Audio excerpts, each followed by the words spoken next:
مساكم. اليوم راح اكلمكم على احدى نظريات الPDR اللي سابقا كنا نتكلم ونقول اكو نظريات واكو اسس نظريه للPDR، وكثير من الناس يطعنون ويسقطون فينا وعلى اساس يقربون وتجيب الرول وبتش وينقل وبدون علم وتشويه، وسوى له دوره والطاشي هذا بدون علم وبدون فهم، ومثل ما يطب المتدرب يطلع كل شيء مفروض. اليوم نكلمكم على احدى نظريات الPDR اللي هي نطبقها اليوم السادس او السابع للدوره، اللي هي الكرام دنت. الكرام قلنا تنقسم الى هاي الدمج، الكرام الخفيف الدنت الخفيف، والكرام الدنت الكبير او العنيف. هذا دائما يجي خلينا نقول مثل الحالوب اللي ضرب بالشتاء الماضي هاي السنه بغداد، هذا اللي احنا دائما نعطيه للمتدربين. طبعا المتدربين نقول متدربين الكل مبتدئ بالعراق، يعني ماكو متقدمين، لانه المهنه انا جبتها العراق بال 2017 جبتها العراق بالشمال، وبعدين بدات تنتشر، قلنا نعطي دورات ومحاضرات يعلمون على اساس بدون علم.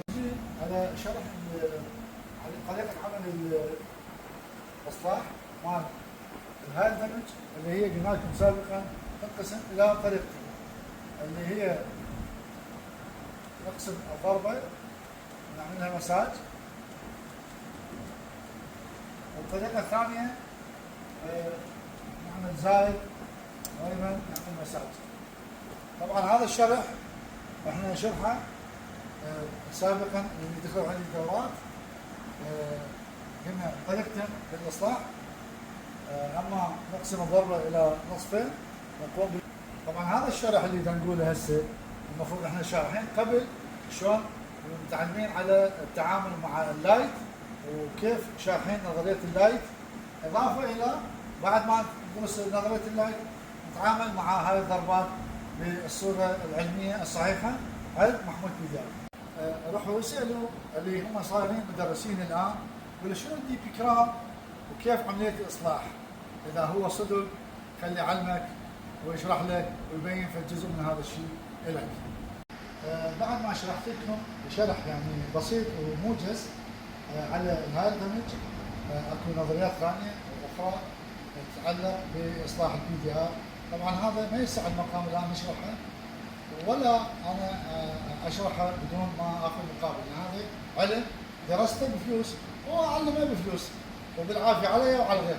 اما الدي بي كرام هذا اللي احنا راح ننتظر اللي الان صايرين مدرسين خلي يعلمون الاخرين. هذا الكلام تدرون انه راح اسوي لكم فيديو بعمليه اقوم بالاصلاح بايدي على هذا الكلام اللي اقوله. عفوا، ان شاء الله ان اللقاء بعد ما انزل لكم فيلم، بس تسمع الفرصه راح اسوي لكم هذا الفيلم وانزله. لكن للي يريد يصير متمكن وذو اختصاص يجب عليه ان يدخل دوره عند محمود PDR، مدرب الاول بالعراق وبالوطن العربي. السلام عليكم.